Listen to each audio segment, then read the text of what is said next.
आप देख रहे हैं खबरों की गंगोत्री। भारतीय सेना की ओर से पाकिस्तान में की गई सफल सैनिक कार्रवाई ऑपरेशन सिंदूर की सफलता पर सोमवार को सितारगंज में भव्य तिरंगा शौर्य यात्रा का आयोजन किया गया, जिसमें बीजेपी के नेता और कार्यकर्ताओं के साथ ही नागरिकों ने भी बड़ी संख्या में शिरकत किया।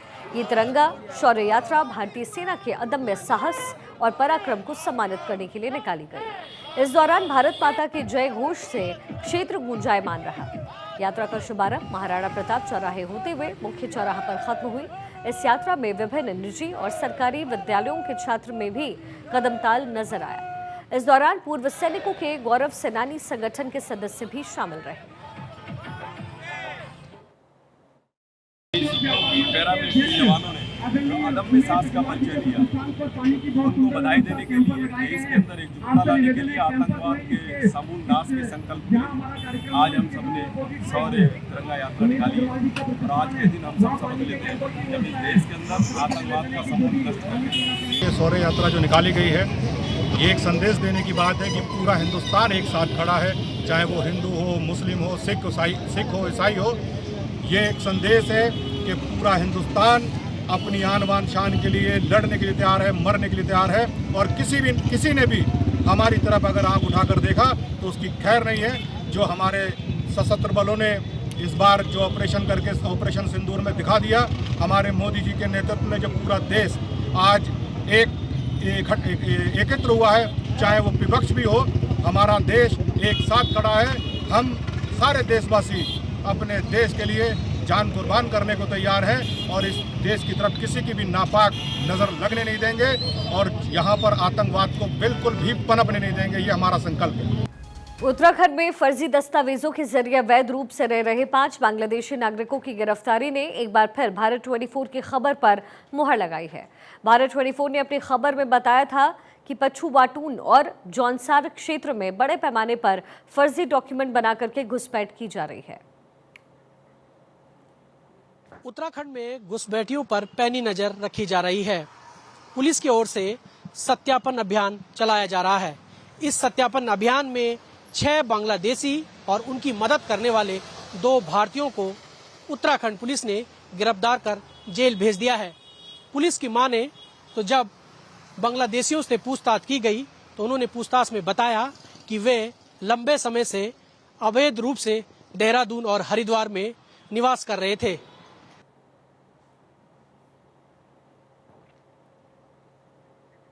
ये है वो 5 बांग्लादेशी नागरिक जो अवैध डॉक्यूमेंट के साथ देहरादून से पकड़े गए। इनके पास बांग्लादेश की आईडी तो मिली ही, भारत के फर्जी आधार कार्ड और अन्य डॉक्यूमेंट्स भी मिले हैं। पकड़े गए सभी बांग्लादेशी हिंदू हैं और इन सभी से LIU, special branch, SOG, military intelligence और IB की टीमें इस समय पूछताछ कर रही है।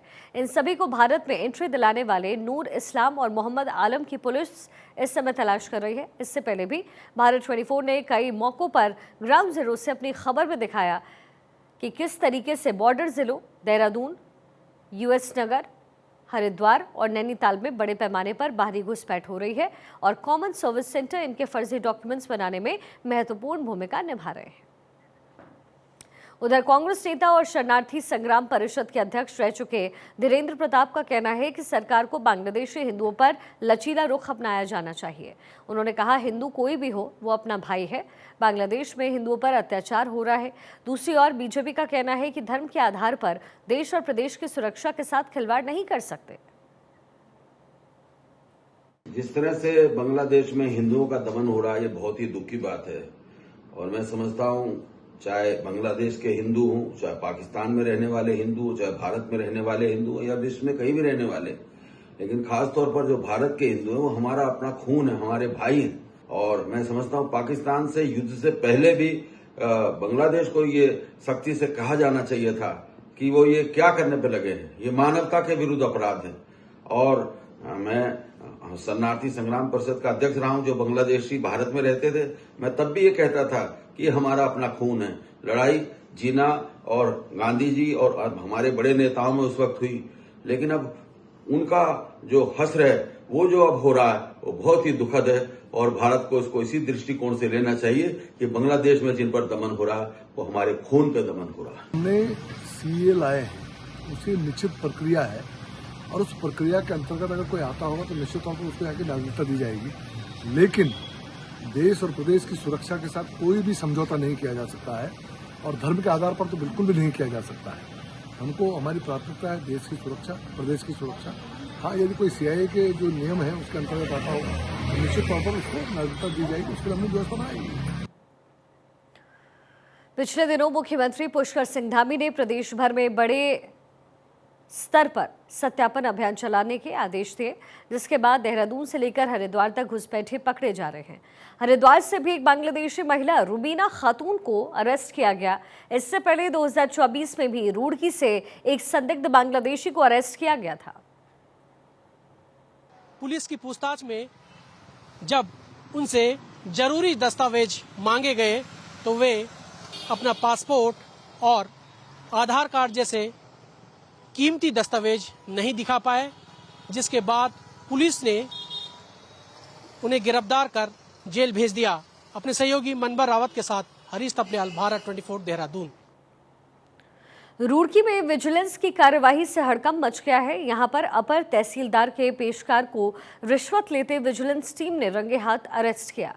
महिला अधिवक्ता ने पेशकार ने किसी काम के लिए पैसों की मांग की, जिसकी जानकारी अधिवक्ता ने विजिलेंस को पहले ही दे दी। इसके बाद टीम ने रिश्वत के तौर पर केमिकल लगा नोट उपलब्ध करवाए और रिश्वत मांगने वाले पेशकार को देने को कहा।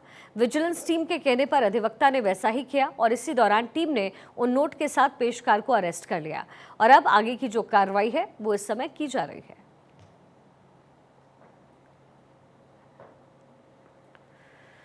उत्तराखंड के पर्वतीय क्षेत्रों में सोमवार दोपहर बाद अचानक मौसम का मिजाज बदला। तेज हवाओं के साथ झमाझम बारिश का सिलसिला शुरू हुआ, जिससे पर्वतीय क्षेत्रों में नदी नाले उफान पर आ गए। कई जगह बरसाती नालों के उफान पर आने से नुकसान भी हुआ।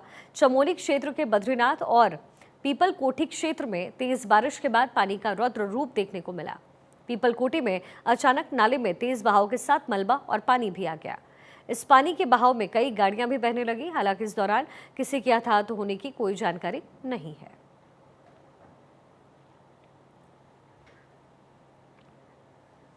उत्तराखंड में उच्च हिमालय क्षेत्र में मानव हलचल से हिमालय के अस्तित्व को खतरा पहुंच रहा है। ग्लेशियर लेडी के नाम से विख्यात शांति ठाकुर का कहना है कि हिमालय में अगले 15 सालों के लिए लोगों का बैन होना चाहिए। जब हमारे सहयोगी हरीश थपलियाल ने उनसे खास बातचीत की तो उन्होंने भारत 24 के जरिए प्रधानमंत्री मोदी से अपील कर डाली कि वो मन की बात में सबकी बातें सुनते हैं तो हमारी मांग भी सुन ले। हिमालय का स्वास्थ्य लगातार बिगड़ रहा है और यूएसए के वैज्ञानिक भी इस बात की चिंता जता चुके हैं कि हिमालय का स्वास्थ्य अब ठीक नहीं है। इस वक्त हमारे साथ ग्लेशियर लेडी शांति ठाकुर मौजूद हैं, जो लगातार पिछले 25 सालों से ग्लेशियर के लिए काम कर रही हैं, लगातार हिमालय बचाओ अभियान चला रही हैं। हमारे साथ बातचीत करने के लिए मौजूद हैं। शांति जी, लगातार आप इस कैंपेन को चला रहे हैं, वैज्ञानिक भी इस बात की चिंता जता चुके हैं कि हिमालय का जो कह सकते हैं कि स्वास्थ्य है वो लगातार बिगड़ रहा है। आप इसको किस तरीके से देखते हैं? देखिए, सबसे पहले तो मैं आज कहूंगी, जो मैं देहरादून आई हूँ, सबसे पहले तो मैं ये कहना चाहूँ कि वैज्ञानिक आज चिंता जता रहे हैं कि भाई हिमालय की तबीयत ठीक नहीं है, लेकिन मैं 25 वर्षों से जो है ना भारत को, भारतवासियों को और अपने जितने भी जो है साइंटिस्ट है उनको जो है ना जगाने की कोशिश कर रही हूँ कि हिमालय के बारे में जो है सोचिए, इसकी तबीयत को सुधारने की कोशिश करिए। लेकिन आज दुख इस बात का हो रहा है कि हिमालय की जो परिस्थिति है वो रात दिन जो है खत्म होते जा रही। अब हिमालय ना कह के जो है ना रेगिस्तान बोलेंगे तो इसमें कोई अतिशयोक्ति नहीं होगी, क्योंकि आज जो है ना हिमालय जो है रेगिस्तान बनने जा रहा है और रेगिस्तान बनने में अब कोई दिन नहीं रह गए, क्योंकि पेड़ है वो सारे कट गए हैं। हिमालय में शहरीकरण फुल स्तर पे हो रहा है, पूरा जो है ना मास्टर माइंड से जो है ना वो किए जा रहे हैं। अब आपका केदारनाथ देखो, वहाँ पे मास्टर प्लान बनाया जा रहा है, मास्टर प्लान से वहाँ पे जो है शहरीकरण हो रहा है। तो बाबा को तो जरूरत नहीं है मेरे ख्याल से, इस जो आज शहरीकरण वहाँ पे किया जा रहा है उसके लिए उनको तो भोलेनाथ को इसकी जरूरत नहीं है। भाई हम भक्तों को जरूरत है तो हम जो है ना वहाँ जाके जो है ना थोड़ा सा कष्ट करें और जो है ना वहाँ दर्शन करें, वापस आए। हमसे बातचीत करने के लिए धन्यवाद। तो ये थे ग्लेशियर लेडी शांति ठाकुर, जिनका साफ तौर पर यही कहना है कि 90 के दशक में उत्तराखंड के उत्तरकाशी में एक भूकंप के दौरान न्यायालय ने एक आदेश दिया था कि हिमालयी जिलों में जो उच्च हिमालयी क्षेत्र है वहाँ पर कंक्रीट का जो निर्माण है वो बंद होना चाहिए, लेकिन आज वो फॉलो नहीं हो पा रहा है, जिस कारण हिमालय का स्वास्थ्य प्रभावित हो रहा है। अपने सहयोगी मनबर रावत के साथ हरीश थपलियाल, भारत 24, देहरादून। प्रयागराज महाकुंभ में देश के कोने कोने से भक्त पहुंच रहे हैं। करोड़ों लोगों ने महाकुंभ में आस्था की डुबकी लगाई। अगर आप इस बार कुंभ में स्नान नहीं कर पाए हैं तो आपके लिए एक और मौका आने वाला है। तकरीबन 12 साल बाद अब उत्तराखंड में कुंभ लगने जा रहा है और ये पुष्कर कुंभ बद्रीनाथ धाम के माणक गांव के पास सरस्वती नदी के संगम पर लगता है। 15 मई से शुरू हुआ ये कुंभ 26 मई तक चलेगा। लेकिन क्यों और कैसे लगता है यहाँ पर कुंभ, एक रिपोर्ट के जरिए दिखाते हैं।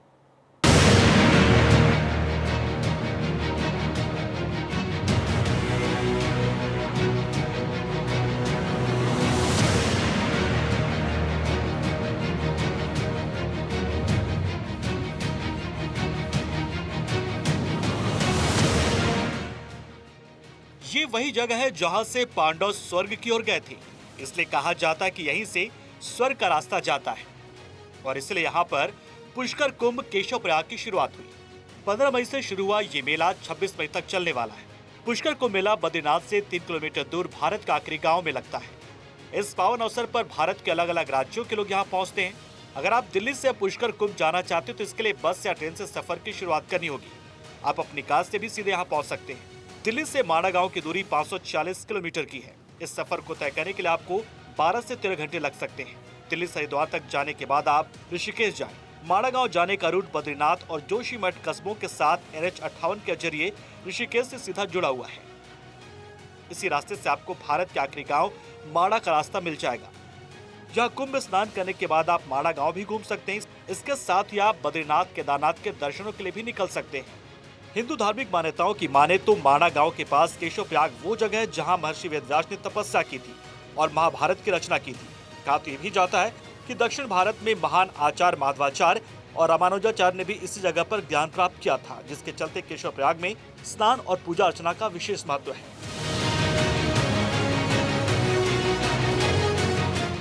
ये सरस्वती पुष्कर के लिए इतना दूर से आया। मैं श्रीशैलम में रहता, वो ज्योतिर्लिंग है ना भगवान का, ये केदारनाथ जैसा, उधर से इतना दूर आया। ये इधर हमारा पितृ तर्पण के लिए इतना दूर आया, इधर करने के लिए। ये सरस्वती में 12 साल पहले आया और दोबारा आया, ये सेकंड टाइम। हाँ, पुष्कर बोले तो ये इसी समय में पितृदेवताओं का तर्पण दिए तो उनका आत्मा बहुत अच्छा रहता, इसका सेटिस्फाई रहता।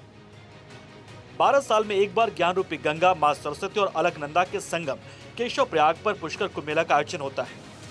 15 मई से पुष्कर कुंभ मेले की शुरुआत हो चुकी है और ये मेला 26 मई तक चलते रहेगा। तो आप भी पुष्कर कुंभ में स्नान करने और गंगा, सरस्वती और अलकनंदा का आशीर्वाद लेने पहुंच सकते हैं। चमोली से भारत 24 के लिए मनोज बिष्ट की रिपोर्ट।